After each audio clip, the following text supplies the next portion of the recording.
नमस्कार बच्चों, आपका हिंदी कार्यपत्रक नंबर 47, तिथि है 21 अक्टूबर सन 2020।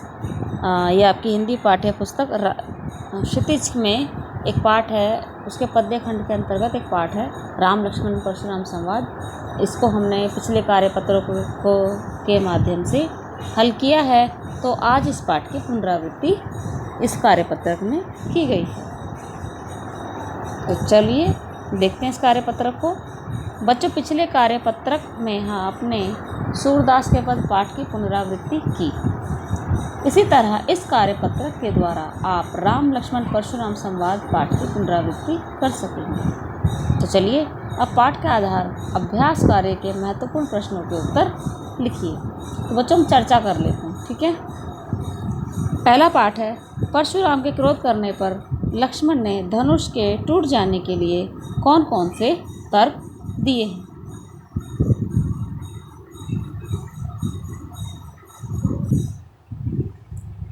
हाँ तो बच्चों इसका उत्तर देख लेते हैं हम लोग। ये उत्तर सिर्फ सजेशन है, आपको सलाह है, आप अपने शब्दों में उत्तर लिख सकते हैं। परशुराम के क्रोध करने पर लक्ष्मण ने धनुष के टूट जाने के लिए कौन कौन से तर्क दिए, इसका उत्तर है परशुराम के क्रोध करने पर लक्ष्मण ने धनुष के टूट जाने पर निम्नलिखित तर्क दिए। नंबर 1, श्री राम ने इसे नया और मजबूत समझकर सिर्फ छुआ था, परंतु धनुष बहुत पुराना और कमज़ोर होने के कारण हाथ लगाते ही टूट गया। नंबर 2, क्योंकि वो लक्ष्य जैसे प्रत्यंचा चढ़ाते हुए ही धनुष टूट गया था। राम ने धनुष पर प्रत्यंचा चढ़ाई थी तभी वो टूट गया था।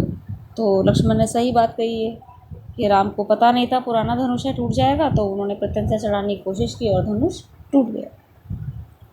बचपन में भी उन लोगों ने कई धनुहियाँ तोड़ी हैं, तब परशुराम क्रोधित नहीं हुए। ये दूसरा उन्होंने तर्क दिया कि बचपन में तो हमने इतने सारे धनुष तोड़े थे, अब इस धनुष में ऐसी क्या बात होगी कि आप गुस्सा करने आ गए।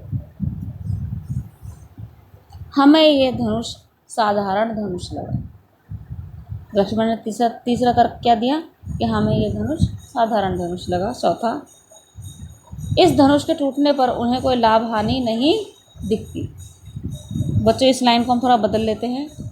लक्ष्मण जी प्रश्न करते हैं परशुराम जी से कि इस धनुष से आपका इतना अधिक प्रेम क्यों है और इसके टूट जाने से आपको क्या हानि हुई है, ठीक है। अगला प्रश्न मैं यहीं से देख लेती हूँ। दूसरा प्रश्न है, परशुराम के क्रोध करने पर राम और लक्ष्मण की जो प्रतिक्रियाएं हुई, उनके आधार पर दोनों के स्वभाव की विशेषताएं अपने शब्दों में लिखिए। बच्चों आपने पद पढ़े थे सारे, उसमें आपने देखा कि परशुराम भी क्रोधी स्वभाव के ऋषि थे और उनके क्रोध करने पर राम और लक्ष्मण की प्रतिक्रियाएं बहुत अलग अलग हैं। जहाँ लक्ष्मण को बहुत अधिक उनकी बातों को सुनकर क्रोध आ रहा था और वह अपने व्यंग्यपूर्ण बातों से परशुराम के क्रोध को और बढ़ा रहे थे, वहीं राम बहुत धीर गंभीर और शांत स्वभाव के थे और उन्होंने अपने शांत वचनों से परशुराम के क्रोध को न सिर्फ शांत किया बल्कि उनके मन को भी प्रसन्न किया। तो हम यहाँ देख लेते हैं उत्तर। राम बहुत शांत और धैर्यवान हैं। परशुराम के क्रोध करने पर राम विनम्रता के साथ कहते हैं कि धनुष तोड़ने वाला कोई उनका दास ही होगा। वे मृदुभाषी होने का परिचय देते हुए अपनी मधुर वाणी से परशुराम के क्रोध को शांत करने का प्रयास करते हैं और अंत में आंखों के संकेत पर लक्ष्मण को शांत रहने के लिए कहते हैं। दूसरी ओर लक्ष्मण का स्वभाव उग्र है। वह व्यंग्य करते हुए परशुराम को इतनी छोटी सी बात पर हंगामा नहीं करने के लिए कहते हैं। वह परशुराम के क्रोध की चिंता किए बिना अपशब्दों को प्रयोग ना करने को कहते हैं। वह उनके क्रोध को अन्याय समझते हैं, इसलिए पुरजोर विरोध करते हैं। वही बात कही गई है इस प्रश्न के उत्तर में भी, तो आप इसे अपने शब्दों में लिख लेंगे।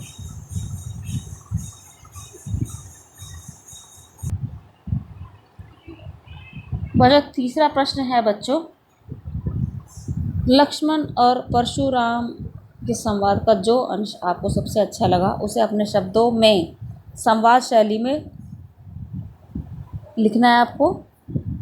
तो ये प्रश्न पूरी तरह से आप पर है, आप इस संवाद शैली में लिखोगे जो भी अंश आपको सबसे अच्छा लगा। यहाँ प्रश्न 4 है, भाव स्पष्ट कीजिए। इससे पहले मैं 5वां प्रश्न हम डिस्कस कर लेते हैं, गतिविधि प्रश्न। दूसरों की क्षमताओं को कम नहीं आंकना चाहिए। ये बिल्कुल सही बात है बच्चों, हमें कभी भी दूसरे की क्षमताओं को, योग्यताओं को, उनके गुणों को अपने आप से कम नहीं आंकना चाहिए। इस शीर्षक पर अपना कोई अनुभव लिखिए अथवा कल्पना करे कहानी लिखिए। तो बच्चों, आपके जीवन में ऐसा कभी ना कभी हुआ होगा कि आपने अपने किसी फ्रेंड को या किसी आसपास के व्यक्ति को वैसा नहीं समझा होगा कि वो इतने इंटेलिजेंट होंगे, और जब आप उनसे मिलते हैं, उनसे बातचीत करते हैं तो आपको पता लगता है कि वो तो बहुत अधिक ही योग्यतावान हैं, और दिखने में हमें लोग कुछ नहीं उतने समझदार लगते, लेकिन वो वास्तव में समझदार होते हैं।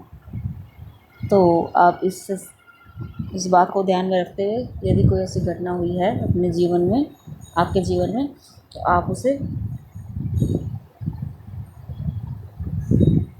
कहानी के रूप में लिख सकते हैं। ठीक है, अब आते हैं प्रश्न 4 पर।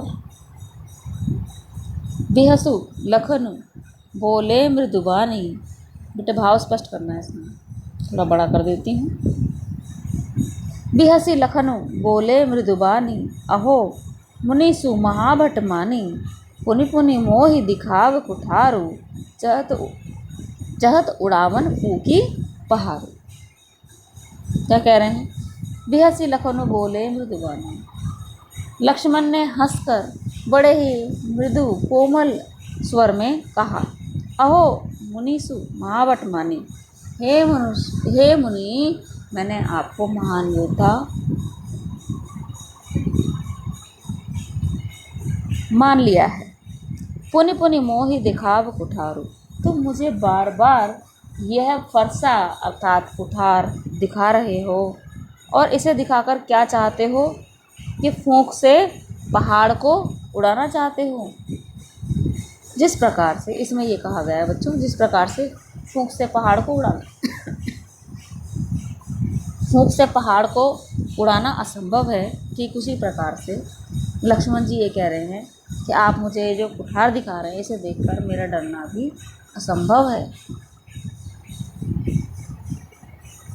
अब आगे क्या कहते हैं वो, यहाँ कुम्हड़ बतिया को नाही, देखी तरजनी देख, जे तरजनी देखी मर जाए ही। देखी कुठार सरासर बाना, मैं कछु कहा सहित अभिमाना। उन्होंने आगे कहा, बेटे एक फल होता है, कुम्हड़े का फल बोलते हैं, अगर उसकी तरफ अपने हाथ की अंगूठे के बाद, हाथ में अंगूठे के बाद की सबसे पहली उंगली होती है, उसे हम तर्जनी उंगली कहते हैं। तो अगर वो दिखा दी जाए उस फल को, तो वो मुरझा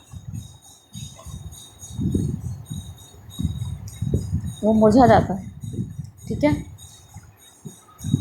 तो वही उदाहरण इन्होंने लिया है। वैसे नॉर्मल सामान्य जीवन में भी ऐसा कहा जाता है कि कोई कली है, खिलने वाली है, और कोई छोटा फल है, अगर उस पर उंगली दिखा दो तो वो मुरझा जाएगा। ऐसा मना किया जाता है बच्चों को छूने से, हालांकि उसके पीछे तर्क ये होता है कि बच्चे उस फूल या कली को तोड़ ना दें, फल और कली को तोड़ ना दें। तो ये शायद यहाँ पर ऐसा माना जाता है कि कोई कुम्हड़े का फल है, अगर उसको हम तर्जनी उंगली दिखा दें तो वो मुरझा जाएगा। तो क्या कह रहे हैं लक्ष्मण जी, उसका उदाहरण लेते हुए, यहाँ कुम्हड़ बतिया को नहीं, यहाँ कुम्हड़े के फल के समान कोमल कोई नहीं है जो आपकी तर्जनी उंगली देखते ही मर जाएगा। देखी कुठार सरासर बाना, मैं कछु कहा सहित अभिमाना। क्या कह रहे हैं वो, कि मैंने आपका कुठार के साथ साथ जो ऋषि वेश है वो मैंने देख लिया है, और इसीलिए मैं आपको आपके उस वेश की का आदर करते हुए आपको कुछ नहीं कह रहा हूँ। ठीक है, आप ये वीडियो सुनकर इसे लिख लीजिएगा। उम्मीद करती हूँ आपको ये कार्यपत्रक समझ में आ गया होगा। आपका बहुत बहुत धन्यवाद।